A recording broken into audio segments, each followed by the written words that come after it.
Hi students, మనలో చాలామంది ఏ పని చెప్పినా వాయిదా వేస్తూ ఉంటాం. అవునా? ఈరోజు చేయాల్సిన పని రేపు, రేపు చేయాల్సిన పని ఎల్లుండి, ఈ విధంగా వాయిదా వేసుకుంటూ ఉంటాం. కొంతమంది అయితే అన్నెసెసరీ యూజ్లెస్ వర్క్స్ని ఇప్పుడు చేస్తారు, మోస్ట్ వాల్యుబుల్ ఇంపార్టెంట్ వర్క్స్ని తర్వాత వాయిదా వేస్తూ ఉంటారు. ఇలా ఎందుకు జరుగుతుంది? వీళ్ళు అయితే భయం వల్ల కానీ, లేదా అలసిపోవడం వల్ల కానీ, లేదా లేజినెస్ వల్ల ఇలా వాయిదా వేస్తూ ఉంటారు. దీనివల్ల వాళ్ళకు చాలా ప్రాబ్లమ్స్ ఫేస్ చేయాల్సి వస్తుంది. ఎందుకంటే మోస్ట్ వాల్యుబుల్ వర్క్స్ని వదిలేసి అన్నెసరీ వర్క్స్ చేస్తారు చూడండి, దానివల్ల టైం వేస్ట్ అవుతుంది. నిజంగా చేయాల్సిన వర్క్స్ని వాయిదా వేయడం వల్ల ఫైనల్గా ఆ టైం వచ్చేటప్పటికి వాళ్ళు కంగారు పడిపోయి ఆ పని కూడా పూర్తి చేయలేరు. ఈ విధంగా వాళ్ళు అనుకున్న గోల్ని రీచ్ అవ్వలేకపోతారు.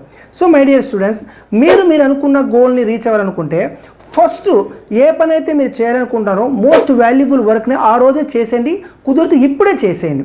దాని తర్వాత అన్నెసరీ వర్క్స్ ఏదైతే ఉన్నాయో మీరు చేయాలి అనిపిస్తే మాత్రం చేయండి, లేదా దాన్ని స్కిప్ చేయండి. మీరు అనుకున్న వర్క్ని పర్ఫెక్ట్గా చేసుకుంటూ వాయిదా వేయకుండా ముందుకు వెళ్ళినప్పుడే మీ లైఫ్లో మీరు సక్సెస్ సాధిస్తారు. ఓకే మై డియర్ స్టూడెంట్స్, ఈ వీడియో మీకు నచ్చితే ప్లీజ్ లైక్ చేయండి, షేర్ చేయండి, నా ఛానల్ని సబ్స్క్రైబ్ చేయండి. Thank you for watching my video. Thank you. All the best. Take care. Bye bye.